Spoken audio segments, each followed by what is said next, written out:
प्यारे बच्चों, जय हिंद। आपका हमारे चैनल में हार्दिक स्वागत है। आज हम कक्षा 7वीं विषय हिंदी में पाठ 7 हम बीमार ही क्यों हों पाठ को समझेंगे और साथ ही इस पर आधारित सभी अभ्यास प्रश्नों का हल देखेंगे।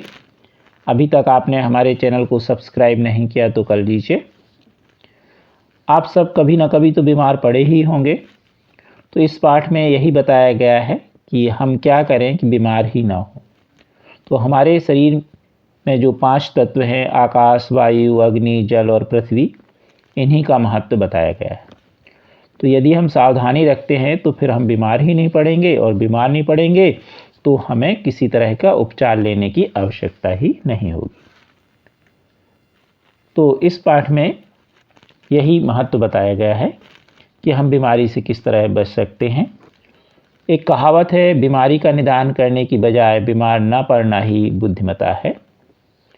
हमारा शरीर 5 भौतिक तत्व आकाश, वायु, अग्नि, जल और पृथ्वी से मिलकर बना है। इन तत्वों की जो संतुलित मात्रा है वह शरीर को स्वस्थ रखती है। इसके अभाव में ही शरीर अस्वस्थ हो जाता है। अर्थात 5 तत्व हमारे शरीर के लिए 5 प्रकार के भोजन हैं। प्राचीन युग में इन 5 तत्वों को निर्दोष बनाए रखने के लिए अथक प्रयास किए जाते थे। उस युग में स्वच्छ और निर्मल आकाश में शुद्ध वायु श्वास लेने के लिए मिलती थी। नदियों का पवित्र जल प्राणों को शक्ति प्रदान करता था और सूर्य के प्रकाश की श्रद्धा और भक्ति के साथ उपयोग किया जाता था। धरती माता के द्वारा प्रदत्त अमृत तुल्य अन्न, फल और पेय पदार्थ मनुष्य स्वस्थ, सबल और सतेज रहता था। तो जो प्राचीन युग था उस समय हमें शुद्ध वायु मिलती थी, शुद्ध जल मिलता था, शुद्ध हम सूर्य का प्रकाश लेते थे, उसका उपयोग करते थे। धरती माता से जो हमें अनाज प्राप्त होता था वो भी शुद्ध होता था। इसलिए जो पहले मनुष्य थे वो स्वस्थ, सबल और सतेज रहते थे। अब धीरे धीरे क्या होने लगा है, नदियों का जल प्रदूषित होने लगा है, वायु प्रदूषित होने लगी है। हम सुबह जल्दी नहीं उठते और सूर्य के प्रकाश का उपयोग भी नहीं करते।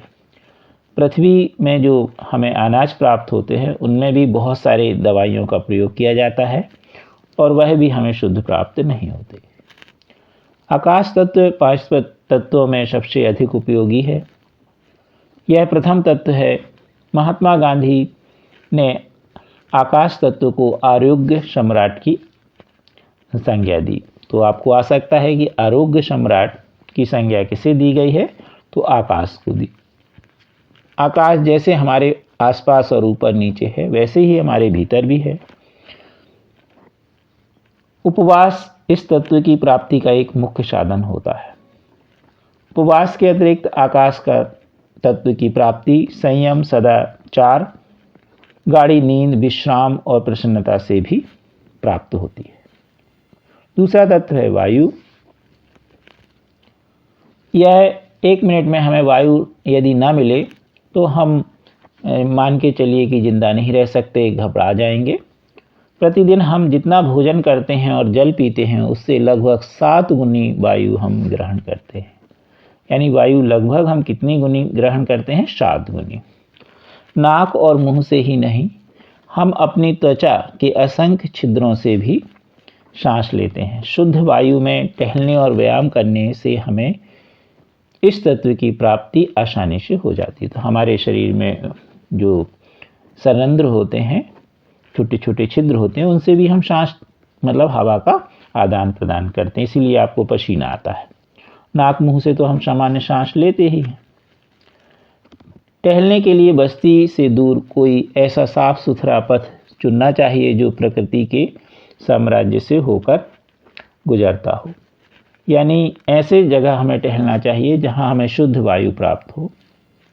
तीसरा तत्व है अग्नि तत्व। शास्त्रों में सूर्य और अग्नि को देवता मान करके उनकी पूजा अर्चना का विधान है। सूर्य केवल प्रकाश और ताप ही नहीं देता बल्कि वह बुद्धि और लंबी उम्र भी देता है। सूर्य के बिना जीवन की कल्पना भी नहीं की जा सकती। भारत ही क्यों, रोम, यूनान, मिस्र सभी जगह सूर्य को देवता की उपाधि दी गई है। तो जो सूर्य है उसे देवता मान करके पूजा गया और यह हमारी बुद्धि को भी और उम्र को भी बढ़ाता है। और कई जगह अपने देश में भी सूर्य को भगवान के रूप में माना गया है। अग्नि तत्व के अभाव में शरीर निर्जीव हो जाएगा। इस तत्व की कमी से हमें गठिया, मंदाग्नि, बुढ़ापा आदि का हमें रोग हो सकते हैं। इस तत्व की शरीर में अधिकता होने से भी आँख, जीभ आदि लाल हो जाते हैं और मिजाज गर्म यानी गुस्सा आने लगता है। तो इस प्रकार से अग्नि तत्व का हम जो है महत्व बताया गया है। सूर्य का सही लाभ लेने के लिए हमें सुबह उठने पर सबसे पहले हमें नंगे सिर और नंगे पांव यानी बिना जूता चप्पल के घूमना चाहिए मैदान में। यदि हरी घास लगी तो और अच्छा। ऐसा करने से क्या होता है, और साथ में यदि हम सूर्य नमस्कार भी करें तो बहुत अच्छी बात है। ऐसा करने से हमें विटामिन डी की प्राप्ति होती है। तो विटामिन डी हमें सुबह सूर्य के प्रकाश से, रोशनी से प्राप्त होता है। यदि हम सुबह उठ करके और बिना जूता चप्पल के शुद्ध वायु में घूमते हैं तो। जल चौथा तत्व है। जल को जीवन और अमृत भी कहा गया है। हमारे शरीर के वजन के लगभग 100 भाग में से 70 भाग जल है। हमारे दांत जो शरीर के अंदर सबसे ठोस और कठोर अंग गिने जाते हैं, उसमें 4% जल धारण ये करते हैं। जल ही त्वचा से पसीने के रूप में, फेफड़ों से पंप के रूप में और पेट से मल मूत्र के रूप में शरीर की गंदगी को बाहर करते हैं। प्रातःकाल सूर्योदय से पूर्व शैया त्यागते ही पानी पीने से शरीर पूर्ण रूप से विकार रहता है। यानी हम सुबह जब सो कर के उठें, जैसे ही हम सो कर के उठें तो बिस्तर छोड़ते ही हमें पानी पीना चाहिए। इससे हमें बहुत सारे विकार दूर हो जाते हैं। भोजन के 1 घंटे पूर्व और 2 घंटे बाद पानी पीना अच्छी आदत मानी जाती है।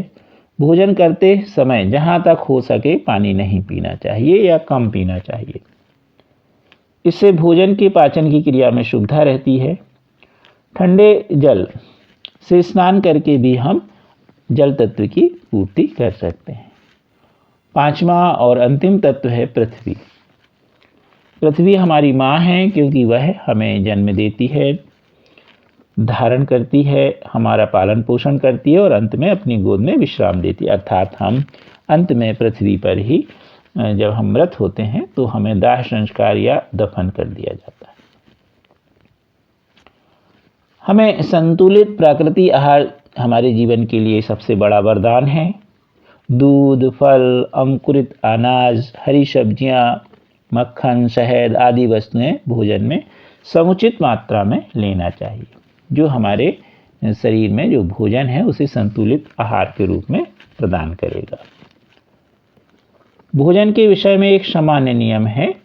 उसमें 1 हिस्सा गेहूं, दाल, घी, तेल आदि और 4 हिस्सा दूध, फल, हरी सब्जी होना चाहिए। यदि इस तरह से हम भोजन करेंगे तो हम अस्वस्थ ही नहीं होंगे। तो इस तरह अस्वस्थ होने से हम बच सकते हैं। तो व्यक्ति अपनी उम्र, स्थिति और आदत के हिसाब से इनका चयन करे और स्वस्थ रहे। तो इस तरह जो यह पाठ है, इसमें 5 तत्वों के बारे में बताया गया है और ऐसा अगर हम नियम अनुसार करेंगे तो हम बीमार ही क्यों होंगे। अब हम देखेंगे इस पाठ से संबंधित सभी अभ्यास प्रश्नों का हल। तो पाठ 7 हम बीमार ही क्यों हों में पहला प्रश्न है, सही विकल्प चुनकर लिखिए। हमारा शरीर तत्वों से मिलकर बना है। अब इसमें 4 ऑब्जेक्टिव दिए गए हैं, 1, 3, 4, 5। तो आप जानते हैं कितने तत्वों से मिलकर बना है, 5 तत्वों से। तो इसका सही उत्तर होगा 5। ख नंबर का है, चमड़ी के एक एक छिद्र में है आकाश, पाताल, जल, वायु। तो इसका सही उत्तर होगा आकाश अर्थात हवा हमारे शरीर में इससे भी प्रवेश कर सकती है। ग नंबर, हम जितना भोजन करते हैं, जल पीते हैं, उसकी तुलना में वायु ग्रहण करते हैं तो कितने गुना? 4 गुना, 5 गुना, 7 गुना और 6 गुना। तो कितने गुना ग्रहण करते हैं? 7 गुना। घ नंबर का प्रश्न है, सूर्य नमस्कार करने से शरीर में अधिक मात्रा में उत्पन्न होते हैं लाल रक्त कण, श्वेत रक्त कण, सूक्ष्म अवयव और क्षार पदार्थ। तो सूर्य नमस्कार करने से हमारे शरीर में रक्त की मात्रा बढ़ती है, अर्थात इसका सही होगा लाल रक्त कण। प्रश्न दूसरा है, निम्नलिखित रिक्त स्थानों की पूर्ति कीजिए। हमारे शरीर के खाली स्थान भाग में केवल जल है, तो वजन के 100 भाग में से 70 भाग में जल है, तो यहाँ आ जाएगा 70 भाग में जल है। अगला है, भोजन के खाली स्थान घंटे पूर्व तथा खाली स्थान घंटे बाद पानी पीना चाहिए। तो पूर्व 1 घंटे पूर्व यानी 1 घंटे पहले और खाने के 2 घंटे बाद पानी पीना चाहिए। अगला है, सूर्य केवल प्रकाश और ताप ही नहीं देता बल्कि खाली स्थान और लंबी उम्र भी प्रदान करता है, तो हमें बुद्धि भी प्रदान करता है। प्रश्न तीसरा है, 1 या 2 वाक्यों में उत्तर दीजिए। लघु उत्तरीय प्रश्न है ये। का नंबर में है, 5 तत्वों के नाम लिखिए। तो 5 तत्व कौन कौन से हैं? आकाश, वायु, अग्नि, जल और पृथ्वी। आरोग्य सम्राट किस तत्व को कहा गया है? तो आकाश को आरोग्य सम्राट कहा गया है। गा नंबर का प्रश्न है, हमें कैसा भोजन करना चाहिए? तो हमें संतुलित प्राकृतिक आहार लेना चाहिए जिसमें गेहूं, दाल, घी, तेल आदि का 1 हिस्सा और 4 हिस्सा दूध, फल और हरी सब्जी का लेना आवश्यक है। घ नंबर का प्रश्न है, स्वस्थ रहने के लिए हमें क्या क्या करना चाहिए? तो स्वस्थ रहने के लिए हमें आकाश, वायु, अग्नि, जल और पृथ्वी के तत्वों की संतुलित मात्रा शरीर में रखनी चाहिए। संतुलित प्राकृतिक आहार लिया जाना चाहिए, इस तरह रोग हमारे पास नहीं आएंगे, अर्थात हम बीमार ही नहीं होंगे। प्रश्न चौथा है, 3 से 5 वाक्यों में उत्तर लिखिए। दीर्घ उत्तरीय प्रश्न है। का नंबर का प्रश्न है, जल को जीवन क्यों कहा गया है? तो जल को जीवन और अमृत भी कहते हैं। जीवन के लिए जल तत्व अत्यंत आवश्यक है। यह वास्तव में प्राणियों के लिए प्राण है।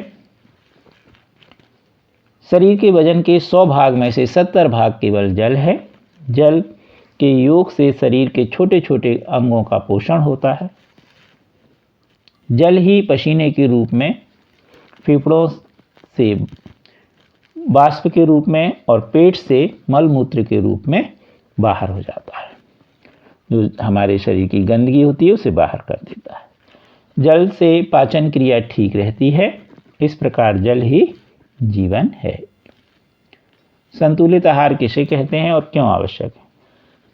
शरीर के स्वस्थ रखने के लिए हमें संतुलित आहार लेना चाहिए। संतुलित आहार में 1 हिस्सा गेहूं, दाल, घी, तेल आदि होना चाहिए और इसके अतिरिक्त 4 हिस्सा दूध, फल, हरी सब्जियां आदि का होना अनिवार्य है। साथ ही उस आहार में प्राकृतिक रूप से संतुलन बना रहना चाहिए। संतुलन जो आहार है, पृथ्वी के तत्व में सामंजस्य अनिवार्य है। भोजन में सभी जो शामिल वस्तुएं हैं जो खाने और पीने योग्य हैं, वे सभी पृथ्वी तत्व से संयुक्त होती हैं। इस तरह संतुलित आहार के उपयोग से आरोग्य लाभ प्राप्त होता है।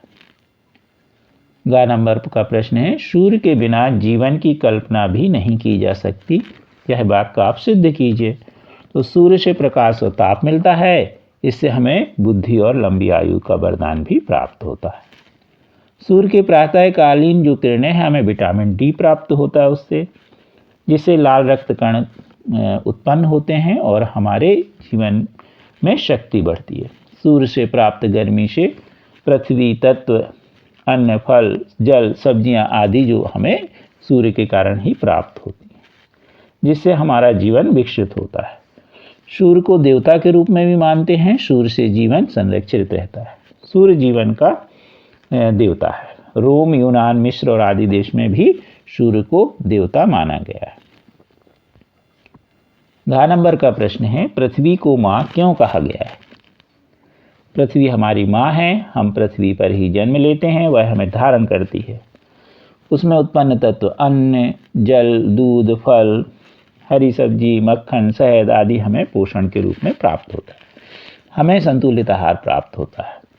पृथ्वी के बिना हमारा अस्तित्व नहीं है। संतुलित और प्राकृतिक आहार पृथ्वी की ही देन है। अतः पृथ्वी हमारी माँ है, क्योंकि पालन पोषण करती है। पृथ्वी ही जन्म देने वाली है, पोषण करने वाली, और अंत में अपने ही गोद में हमें विश्राम देती है। अतः पृथ्वी को हमें माँ के रूप में कहा गया है। माता पृथ्वी पुत्रो पृथ्वा सत्य है। तो इस प्रकार ये थे अभ्यास प्रश्न। कृपया हमारे वीडियो को शेयर एवं हमारे चैनल को सब्सक्राइब अवश्य कीजिए। Thank you.